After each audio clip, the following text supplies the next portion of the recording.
بسم الله الرحمن الرحيم. يا أيها الناس اتقوا ربكم إن زلزلة الساعة شيء عظيم يوم ترونها تذهل كل مرضعة عما أرضعت وتضع كل ذات حمل حملها وترى الناس سكارى وما هم بسكارى ولكن عذاب الله شديد. صدق الله العظيم. اللہ رب العزت نے اس آیت شریفہ کے اندر قیامت کے منظر کی مختصر رودات بیان فرمائی ہے. یا ایھا الناس اتقوا ربکم ان زلزلۃ الساعۃ شیء عظیم، کہ اے دنیا کے لوگوں اپنے رب سے ڈرو، بے شک تمہارے رب کا زلزلہ بڑا خطرناک ہے. شیء عظیم فرمایا.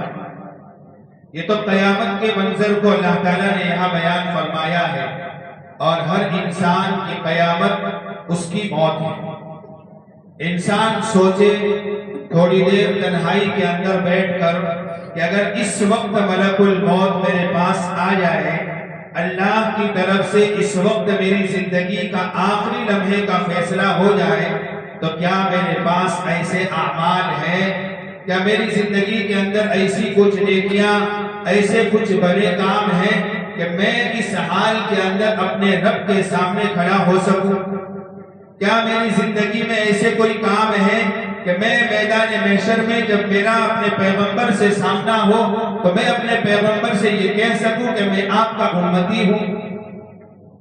سوچے آدمی اس کو. یہ قرآن اس لیے پڑھا جاتا ہے. قرآن قیامت تک آنے والی انسانیت کے لیے ہدایت کا ذریعہ ہے. وہ عمر رضی اللہ عنہ جن کی زندگی کفر پر گزر رہی تھی، دل ان کا پتھر سے زیادہ سخت تھا، ان کی قساوت قلبی کی مثالیں دی جاتی تھی، لیکن قرآن کی چند آیتیں سنی رخ بدل گیا. میں اور آپ ہر سال پورا قرآن سنتے ہیں لیکن زندگیوں کا رخ نہیں بدلتا. کیوں؟ اس لیے کہ ہم قرآن کو ثواب کے لیے سنتے ہیں، قرآن کو ہدایت کے لیے نہیں سنتے. قرآن کو ہدایت کے لیے سنا کرو، یہ سمجھ کر سنا کرو کہ اسی قرآن کے اندر اللہ نے میری اور قیامت تک آنے والے انسانوں کی ہدایت چھپائی ہے. بہرحال تو میں عرض کر رہا تھا کہ انسان تنہائی کے اندر سوچے کہ کیا میرے پاس ایسا عمل ہے کہ میں اپنے رب کے سامنے جاؤں تو مجھے شرمندہ نہ ہونا پڑے.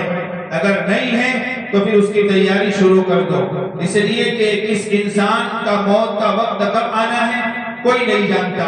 ایک بزرگ سے کسی نے سوال کیا کہ عبادت کا بہترین دن کون سا؟ تو فرمایا زندگی کا آخری دن. تو سوال کرنے والے نے فرمایا کہ کیسے پتا چلے گا زندگی کا آخری دن؟ کہ جب پتا نہیں ہے کہ زندگی کا آخری دن کون سا ہے تو ہر دن کو اپنی زندگی کا آخری دن سمجھ کر گزارو. پتا نہیں ہے میری زندگی کا آخری دن ہو، کل میری ڈولی اٹھ جائے، میرا جنازہ اٹھ جائے. اس لیے اپنی زندگیوں کی فکر کرو، اپنے آپ پر رحم کھاؤ، ترس کھاؤ. مسئلے کے تعلق سے عرض کر رہا تھا صدقۃ الفطر. صدقۃ الفطر کے اندر عام طور پر لوگ 2.25 کلو گیہوں کی قیمت 50، 60، 70 روپے بنتی ہے، وہ ادا کر کے سمجھتے ہیں کہ ہم فارغ ہو گئے، چھٹی ہو گئی. بہرحال اس سے آپ کا صدقۃ الفطر تو ادا ہو جائے گا، لیکن شریعت کا جو منشا ہے، میں نے گزشتہ کل بھی کہا تھا، وہ منشا اس کے اندر بھی فوت ہو جائے گا. گھر کے اندر 4 فرد ہے، مثال کے طور پر آپ 60 روپے کے حساب سے چاروں کا صدقۃ الفطر ادا کریں گے، 240 روپے ہوں گے. 240 روپے میں آپ کسی غریب پڑوسی کے بیٹے کو اچھی کمپنی کا جوتا نہیں دلا سکتے. جا کر مارکیٹ میں ریٹ پوچھنا، 240 میں کوئی اچھی برانڈیڈ کمپنی کا جوتا بھی نہیں آتا. تو آپ کے صدقۃ الفطر کا جو منشا ہے کہ بھئی غریبوں کو عید کے دن اپنی خوشی میں شریک کرنا اور دوسروں کے سامنے ہاتھ پھیلانے سے ان کو بے نیاز کرنا، وہ مقصد تو فوت ہو رہا ہے. اس لیے 4 چیزیں ہیں صدقۃ الفطر کے اندر. گیہوں اور جو، ان دونوں کی قیمت نارمل ہوتی ہے. 2 اعلیٰ قسم کی چیزیں چیزیں ہیں کھجور اور کشمش. اگر ہر بندہ پوری فیملی کے حساب سے کھجور اور کشمش کے حساب سے اگر صدقۃ الفطر ادا نہیں کر سکتا تو ایسا کرے چاروں میں سے ایک لے لے. 4 فرد ہیں گھر کے اندر.